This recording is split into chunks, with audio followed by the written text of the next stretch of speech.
মানে কারেন্ট চলে গেছে, কারেন্ট চলে গেছে আবার চলে আসলো, তো আসলে কারেন্ট চলে গেলে তো নেট অফ হয়ে যায়, স্বাভাবিক বিষয়।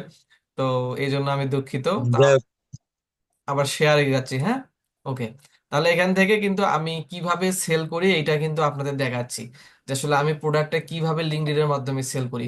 তো আপনারা যখন কোনো কাস্টমারের ক্ষেত্রে কাজ করবেন, তখন প্রথমে কিন্তু তাড়াহুড়া করবেন না, ঠিক আছে, যে আমাকে আজকেই প্রোডাক্টটা সেল করতে হবে, বিষয়টা কিন্তু এরকম না।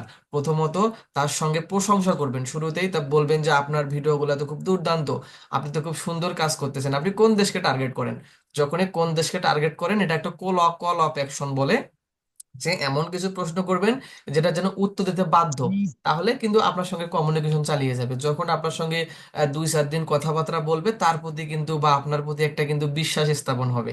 যেমন হঠাৎ করে কেউ যদি আপনাকে ফেসবুকে নক করে আপনার সম্পর্কে ব্যক্তিগত কোনো প্রশ্ন জিজ্ঞেস করে, আপনি কি তাকে অ্যান্সার করবেন? করবেন না। তো সেক্ষেত্রে ক্লায়েন্টও যেমন শুরুতেই জিজ্ঞেস করবে, বা শুরুতেই যদি আপনি আপনার সার্ভিসটা তাকে তুলে ধরেন, সে কিন্তু ক্লায়েন্ট, আপনি জানেন। কিন্তু কি আসার সঙ্গে সঙ্গে তার সঙ্গে কি সার্ভিস তুলে ধরবেন? বিষয়টা কিন্তু এরকম না। তাহলে আপনাকে কি করতে হবে, তার সঙ্গে আগে কথা চালিয়ে যেতে হবে মিনিমাম 1 সপ্তাহ। আশা করি সবাই বুঝতে পারছেন, এই জিনিসটা বুঝছেন সবাই? জি জি জি, বুঝতে পারছি। তাহলে একটা আপনি বুঝতে পারছেন একটা ক্লায়েন্ট, তাহলে প্রথমে তার সঙ্গে কি কথা বলবেন বলেন তো? মানে যে আমার যদি ক্লায়েন্ট হয় তাহলে সরাসরি আমার যে ব্যবসা বা আমি যে কাজ করি এটা নিয়ে পরিচিত হব না, প্রথমে তার সাথে আমার পরিচিত হতে হবে। হ্যাঁ, মানে এমন ভাবে পরিচিত হবেন, মনে করবে যে সে আপনার ফ্রেন্ড, বা আপনি এই সার্ভিসটা জানেনও না, কিন্তু আপনার উদ্দেশ্য কিন্তু হ্যাঁ। জানেন যে আপনার উদ্দেশ্যটা কি। জি জি। তাহলে প্রত্যেক ব্যবসার ক্ষেত্রেই কিন্তু এই কাজগুলো করা উচিত, কারণ প্রথমে যদি গিয়ে বলেন যে আমার সার্ভিসটা নেও নেও, সে কিন্তু কোনোদিন কেউ কিন্তু আপনার সার্ভিসটা হ্যাঁ, তাহলে সস্তা মনে করবে। হ্যাঁ, সন্দেহ করে, তখন মনে করবে যে আপনি হয়তো বা কোনো ইন্ডিয়ান স্ক্যাম, অথবা কোনো সাউথ এশিয়ান আপনি স্ক্যাম। কারণ কি? কারণ আপনাকে আমি চিনি না জানি না, আপনি সরাসরি এসে গিয়ে আমাকে সার্ভিস অফার করলেন, তাহলে এটা আমি নিয়ে নিলাম, আর বিষয়টা তো হয়তো এরকম। একটা খরচ পড়ে। হ্যাঁ, তাহলে প্রথমত তার সঙ্গে কথা চালিয়ে যেতে হবে এবং কন্টিনিউ করতে হবে। তাহলে লিঙ্কডইনের এই পার্টটা কিন্তু এখানে শেষ হয়ে গেল। এরপর আমরা চলে আসি, আমরা বলছিলাম কি, লিঙ্কডইন শেষ করার পর টুইটারে আসবো, ঠিক আছে, আমরা কিন্তু সরাসরি টুইটারে আসছি। আপনারা সবাই টুইটার অ্যাকাউন্ট খুলছেন? জি ভাইয়া, খুলছি বলতে খোলা আছে, এরপর এটা অ্যাড হবে আর কি। ওকে, যারা যাদের পুরাতন আছে, পুরাতন অ্যাকাউন্ট দিয়ে খুব ভালো কাজ হয়, এটা নিয়ে টেনশন করার প্রয়োজন নেই, যাদের নাই তাদের কথা বলছি আর কি। ওকে, তাহলে আমরা কিন্তু আজকে কিন্তু বাড়ির কাজ থাকবে কি, একটা লিঙ্কডইন অ্যাকাউন্ট পুরোপুরি সেট আপ। বাড়ির কাজ বলতে এই জিনিসগুলো করতে আমি মনে হয় না আধা ঘন্টারও সময় লাগবে। তো আপনারা ক্লাস শেষ হলেই কিন্তু লিঙ্কডইনটা সেট আপ করে, আমি করে ফেলতে চাই। হ্যাঁ, যারা করে ফেলছেন ভালো, এবং আমি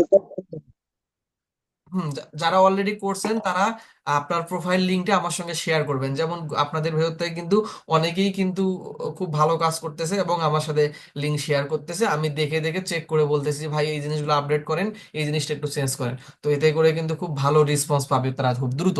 তো আপনারা যারা লিঙ্কডইন ইতিমধ্যে শেষ করে ফেলছেন অ্যাকাউন্ট করা, বা আমি যেভাবে দেখালাম সেট আপ করা, ঠিক একইভাবে করবেন। আমি যা যা বলছি ঠিক একই কাজগুলো আপনি এই সময় করতে পারেন, ক্লাস শেষেও করতে পারেন, করে আমাকে লিঙ্ক পাঠাবেন, আমি চেক করব, এরপর যেগুলো ভুল থাকবে আমি বলবো যে ভাই এই ভুলগুলো আপনি একটু সমাধান করেন। আশা করি লিঙ্কডইনের যেগুলো কাজ এগুলো আপনি আজকেই করে ফেলবেন। ওকে, এরপর আমরা ক্লায়েন্ট মেথডের 2 নম্বর মেথড দেখাইছি কি, টুইটারে এসে কিন্তু একটা কভার ফটো প্রয়োজন। কভার ফটো কোথায় পাবেন? আপনি ক্যানভাতে গিয়ে যদি আপনি লেখেন কি টুইটার কভার, টুইটার কভার লিখলেই কিন্তু আপনাকে একটা সুন্দর কভার ফটো দিবে। এখান থেকে আপনি একটা আপনার মতো করে কভার ফটো ডিজাইন করে নেবেন। তবে সবচেয়ে ভালো হয় আপনি লিঙ্কডইনের জন্য যে কভার ফটোটা তৈরি করছেন, সেই কভার ফটোটাও এখানে আপলোড করতে পারেন, তাহলে এতে করে আরো সুবিধা হয়। যদি মনে করেন যে না আমি ওইটা করব না, তাহলে আপনারা নতুন করে কভার ফটোটা তৈরি করে নিতে পারেন। তো এইখানে লিঙ্ক বা টুইটারের কভার ফটোতেও তো কারো কোনো সমস্যা নেই, আছে? জি না। আচ্ছা, ওকে।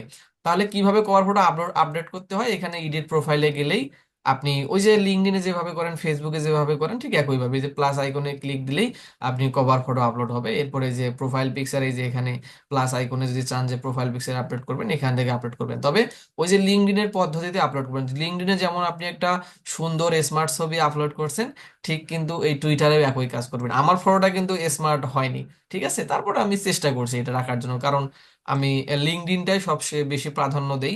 এই জন্য লিঙ্কডইনটার উপরে বেশি ফোকাস করে কাজ করি, কারণ ওখান থেকে খুব ভালো রেজাল্ট আসে। তবে টুইটার থেকেও খুব ভালো রেজাল্ট আসে, এবং ক্লায়েন্টের সাথে টুইটারেও আমার অনেক কথা হয়, কিন্তু আমি টুইটারে একটু সময় দিতে পারি না।